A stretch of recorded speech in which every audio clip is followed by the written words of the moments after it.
Vamos falar de Vasco. Teve, o Vasco está numa mini pré-temporada, uma mini férias, por assim dizer.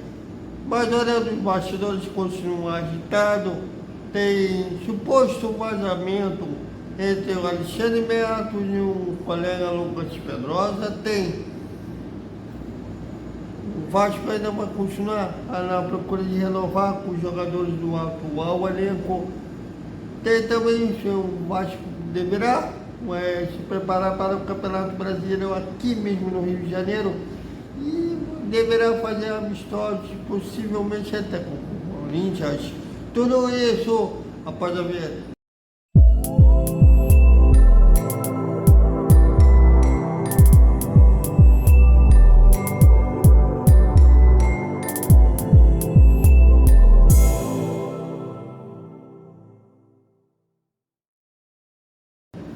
Salve, salve galera do Vascão! Boa noite para todo mundo e do dia 14 a bola rola. E como rola em São Januário, o Vasco e Grêmio estreia do Campeonato Brasileiro. Infelizmente vai ser quase um mês de abstência de Vasco, já que o Gigante da Colina deu mole e foi eliminado do Campeonato Carioca para o Nova Iguaçu. Ainda estamos com dor com essa eliminação e a gente ainda está tentando digerir essa vergonha que foi sair do Campeonato Carioca para um time da Série D do Campeonato Brasileiro. Já que eles são finalistas do Campeonato Carioca, conseguiram a classificação para disputar a quarta divisão do Campeonato Brasileiro. Bom, e faz 10 anos da morte do ex-zagueiro e capitão do primeiro time, o título do Brasil na Copa de 1958 e ex-zagueiro do Vasco na época também, Bellini. Até teve uma matéria especial sobre ele no Globo Esporte. Quem não viu ou estiver Globo Play, eu recomendo ver. Eu nem sabia que até o cérebro do jogador foi doado para o pesquisa. Mas causa nobre, como o Vasco voltado para o social, também teve esse gesto nobre da família do menino. E foi um cara que, como o Vasco sempre é um pioneiro em muitas coisas, tinha que ser um jogador do Vasco pioneiro e o primeiro a levantar a taça, né? Ficou registrado, depois foi imitado por milhões de capitães, né? Quando os seus times foram campeões. Antigamente, se vocês verem documentários na Copa do Mundo antes de 1958, havia graça, o capitão pegava a taça, botava debaixo do braço. Foi o Bellini que começou com essa tradição de levantar a taça. Ele até lembrou de ele falar que eu vi muitas matérias sobre ele, nunca entrevistei ele, mas ele dizendo que, como tinha muitos fotógrafos e jornalistas na hora que ele recebeu a taça, né, lá na Suécia, ele achou que tinha que fazer uma pose quando levantou a taça, acabou sendo, virando depois uma tradição de todos os capitães de todos os clubes, seleções, quando recebe a taça do campeão, erguer o braço, o taça. Bom, e parece que eles tentando imitar com a Fórmula 1, que a Fórmula 1 teve esse caso do Christian Horner lá, que os jornalistas receberam pitch de conversa do Horner com a funcionária que acusou ele de assédio, mas é uma situação parecida com essa, só que teria vazado a conversa do diretor de futebol futebol Alexandre Matos, cujo colega Lucas Pedrosa, do SBT e do canal daqui do YouTube, canal do Pedrosa. Eu gosto do Pedrosa, eu critico ele quando eu acho que merece, por exemplo, essa coisa de tentar desmentir colegas. Eu já falei na cara dele isso, mas é um cara que realmente é talentoso, é um cara que faz o mesmo trabalho de apuração, não faz fake news, mas vazou as conversas dele, nem vou mandar aqui, porque nem sei se procede a conversa, fica parecendo até fofoca. Mas me assustou, todo mundo viu, e nessa conversa, supostamente o Alexandre Matos falou que sou executor de trabalho, só faço o que me mandam. Por mim, poderia vir me colar, poderia vir o Sanfoso, tanto faz. Bom, vamos por parte. Até agora os dois envolvidos não se pronunciaram, se procede, se não procede, então vamos aguardar, mas fica um detalhe. Pelo jeito, o Mato é seletivo, assim como o seu antecessor, Paulo Braz, só responde o canal famoso. Ele me respondia antes dele acertar o Vasco, quando estava negociando com o Vasco, ele me respondia. Depois que acertou, não. Mas beleza. E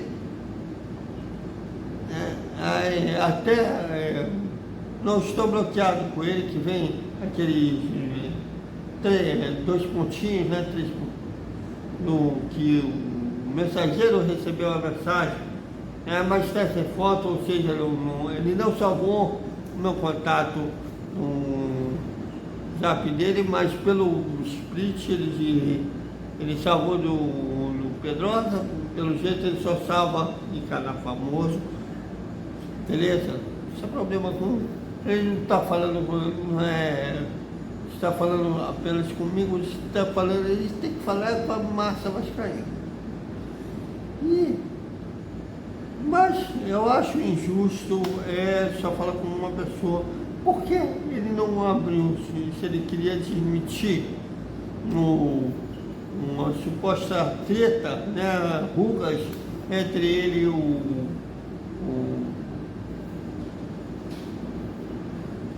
Dias, tem o Ramon Emiliano, que ele não fez uma coletiva para falar com todo mundo. Desculpem, ele seria questionado por mim, seria questionado pelo Deco, seria questionado pelo Fábio Dias, seria questionado todos que cobram baixo. Mas ele só respondeu o Pedrosa devido à live lá que o Pedrosa fez, que teria graduação. Eu já acho meio estranho depois de ficar isso, ter feito esse tipo de apuração depois da eliminação do Vasco. Mas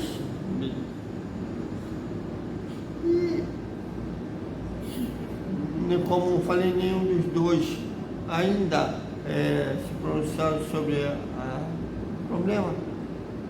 Mas será que eles foram hackeados? Se proceder, não é essa conversa. Será que foram hackeados?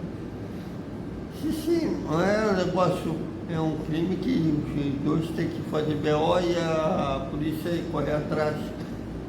Se não, se foi, como o jornalista não se pronunciou, leva a crer que foi o próprio que vazou. Teve o aval da fonte. Quando eu postei aqui a conversa com o Puri dizendo que não procedia, que o Ramon estava pensando em sair do Vasco, e pelo contrário estava negociando a renovação de contrato lá no início da temporada.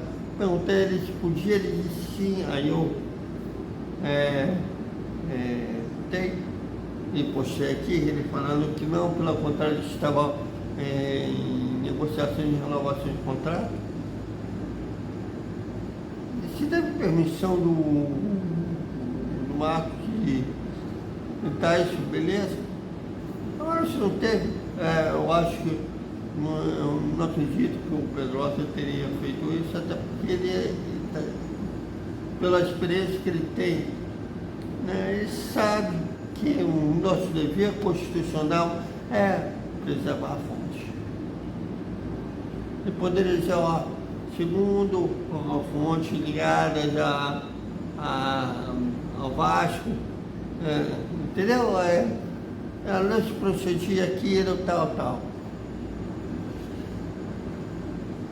Agora, por outro lado, me assusta esse fato de ele dizer que tanto faz. O Marcos dizer que tanto faz. Pelo jeito, saiu a associação, entrou a SAF, o amadorismo continua. É isso mesmo. Bom, vamos aguardar para ver como que, se as duas partes vão negar, se não vão negar, quais serão os próximos capítulos em relação a isso. Bom, e como eu disse ontem no Boa Noite, que eu procurei pessoas ligadas ao Vasco, havia uma especulação que a pré-temporada seria em Itatibaia, né,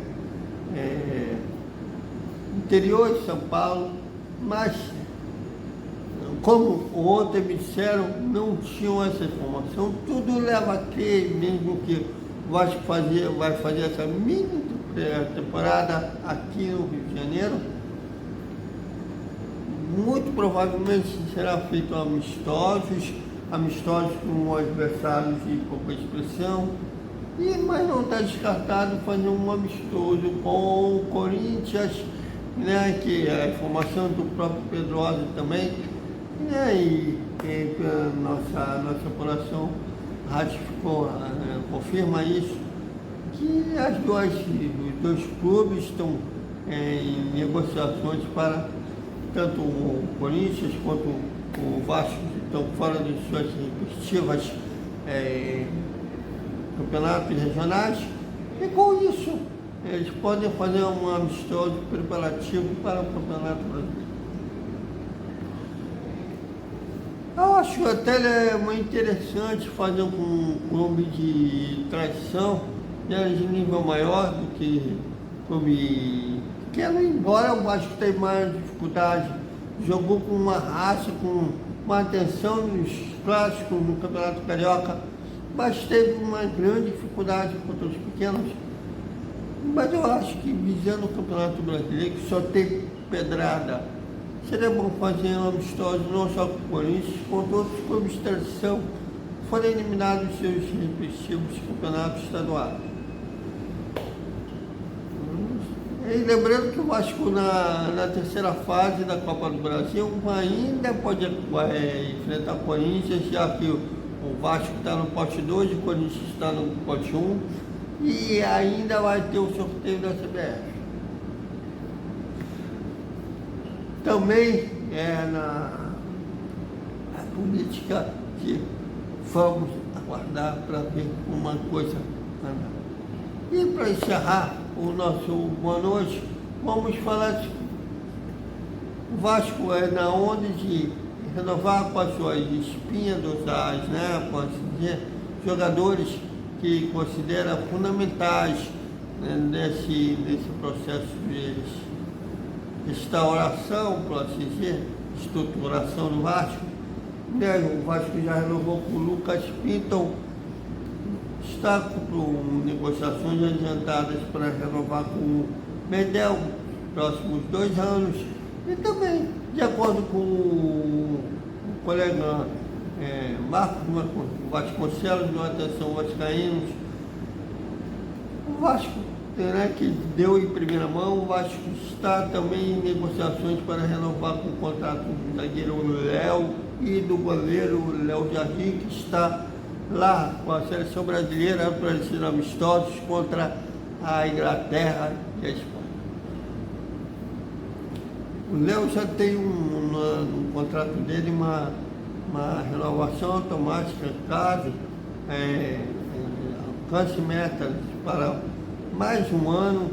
E o Léo Jardim, agora que ele é goleiro de seleção, muito provavelmente terá negociações para que o salário do arqueiro seja ajustado.